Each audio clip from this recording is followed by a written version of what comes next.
Hello and welcome back to another video. This is Richard Life. I'm your host Richard, and I have some things I want to talk about today. So next month on the 17th, so December 17th of 23, will mark mine and my wife's 12-year wedding anniversary, and I am absolutely humbled and I'm blessed to have such an amazing wife. And I wanted to make a video talking about a book that's very, very important to me, because there's a book that I read that single-handedly saved our marriage at one point in time. And thinking about the fact that I'm going to be 31 and just over a month is going to be 12 years that I've been married to my wife.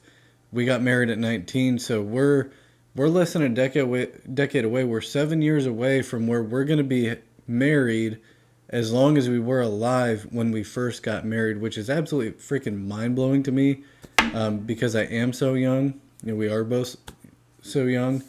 So the book that I wanted to talk about is, if you can see it, sorry guys, The Five Love Languages by Gary Chapman. Now, I just bought this on Kindle. I need to read it through my Kindle.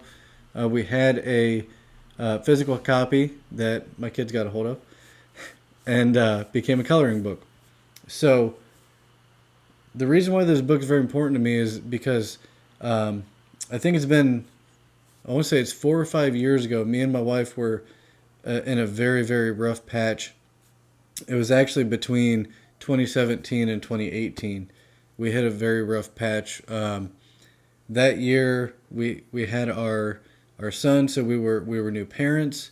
We were informed that our son, he was diagnosed with Down syndrome, and I don't mean that in a bad way, but it was a shock to us because I think my wife was a little bit more familiar with the term, but I had never heard that term in my life at that point.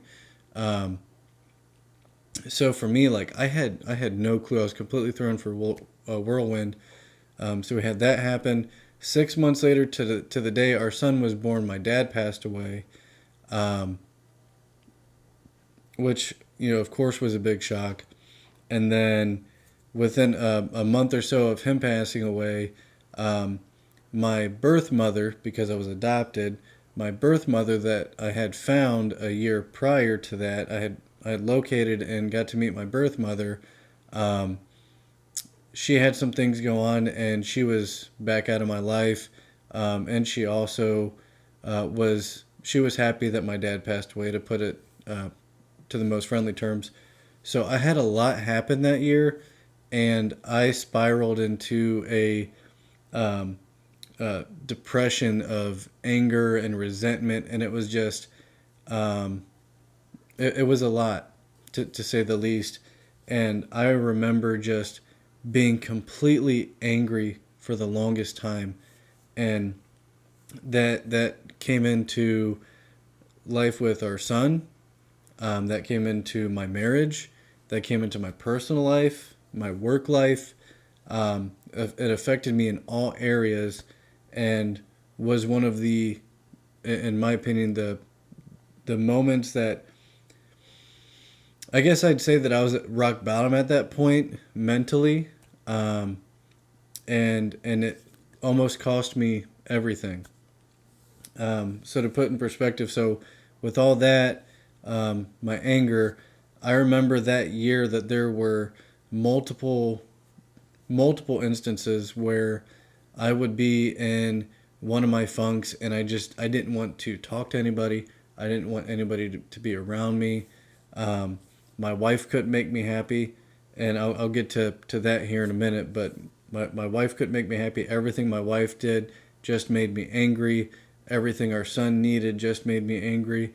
And I know I'm not painting a great picture. This was just one of my rough times that I made it through, and I'm honored and humbled to be able to look back and see that the decisions that I made, I'm not proud of, but it was something that I worked through and I learned how to cope with. And so I remember multiple times where I would come home, like I said, didn't want anyone to talk to me. So there were probably, I want to say days, but probably weeks at a time where um, I would get up, not say a word to my wife. I wouldn't say good morning, wouldn't kiss her good morning. We'd go all day. I'd come home, I'd still be in the funk, and wouldn't talk to her, you know, and and a big part of it when it came down to the deciding factor on something's wrong with me and I need to fix it or I'm going to lose everything.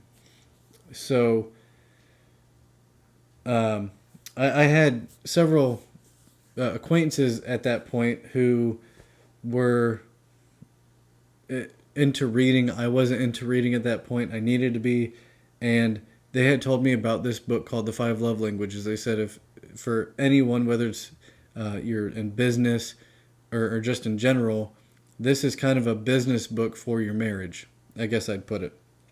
So I remember hearing people talk about it, and I was at Hobby Lobby one day getting ready to check out, and I saw that book by the register, and I was like, I need this book. I felt it, and with every ounce of my being, that this book was what was going to get me out of this funk. Now, me getting out of the depression was something I needed to dig out of, but I think a lot of it stemmed from I wasn't able to make my wife happy at that point. She couldn't make me happy because the way that I wanted affection shown to me wasn't how she was showing it. So because of my depression and everything, it was just that me and my wife just couldn't align with how we were trying to help each other. Um, and a lot of what they talk about in the five love languages is just that there's five different love languages, which are words of affirmation, acts of service, receiving gifts, quality time, and physical touch.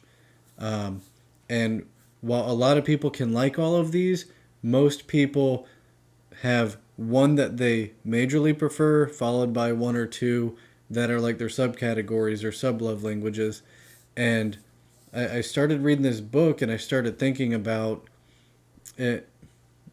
And I should preface that I started reading this book towards the end of when um, I myself was working out of that depression. Okay, so once I started working myself out of the depression, is when I started opening my eyes to things like this. But I knew at the time that when I bought this book that I needed it, right? And it sat on my bookshelf, I want to say, for probably 3 or 4 months before I ever picked it up. But I always had it in the back of my mind that this was what I needed. So I finally pick up the book, I read it, and I started taking notes. I started thinking of how can I apply these to my life. I started thinking of what my wife's love languages would be, and I got her into it too, so that I could get it affirmed by her that yes, this is what I need, and then the same with me. So the biggest change that we made at that time was that we started putting a focus on I put a focus on whatever her love languages were. That's how I made sure I was showing my affection for her. Um, and so my wife's love languages are physical touch and receiving gifts. And then acts of service and receiving gifts would be like her sub like categories.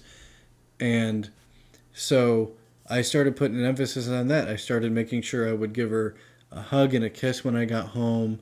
Um, or if we were in the kitchen together or making dinner or something like that, if I could, scratch her back for her or, massage her shoulders or something.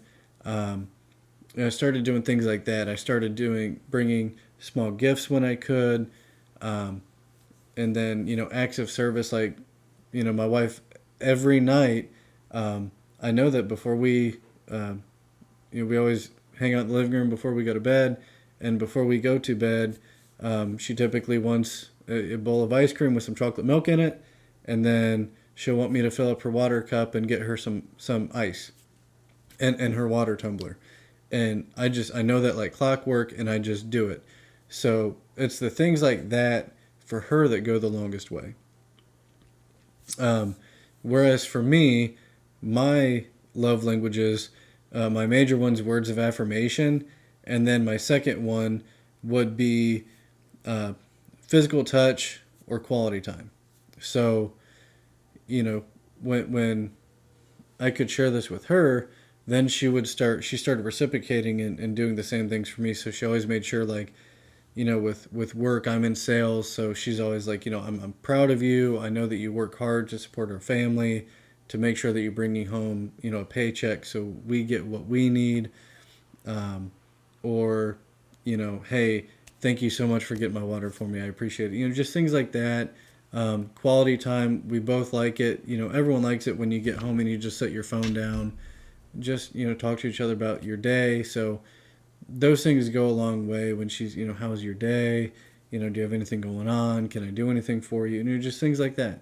So, um, without this book, I 110% believe that me and my wife and I would have gotten a divorce that year. I don't think that there was any way around it. Um, we just were both on completely different spectrums, and I owe it all to the five love languages for fixing that, or helping me find what I needed to fix it, as I got to the end of my depression. So if I highly recommend this book. So if you're a newlywed couple and you want to make sure that you both are doing, everyone says that you're in like the honeymoon phase, and you want to make sure that you are implementing the proper things. So when you get out of the honeymoon phase, you and your spouse are both on the same page as to how do you like to have your affection, what are your love languages, and from anywhere from there to maybe you're in a rough patch and you and your spouse are going through similar battles and struggles. I highly recommend that you read this book. It's not a heavy read at all. This is something you can pick up and read casually over the course of a few days to a week. And the information in it is excellent. If you read it, you take notes on it, you put it to heart, and you implement the things that you can learn in this book, it definitely can save marriages. So if you want to pick it up, there is a link in the description to it on Amazon where you can buy the paperback or the Kindle version. That is an affiliate link that does help support this channel to continue to bring content like this and more reviews, and good content videos. So if you want to use the affiliate link, I appreciate it. If you don't want to use it, you most certainly don't have to. But I appreciate you for watching. Let me know in the comment section if you're going through anything. I'd love to encourage you. You're going to make it through.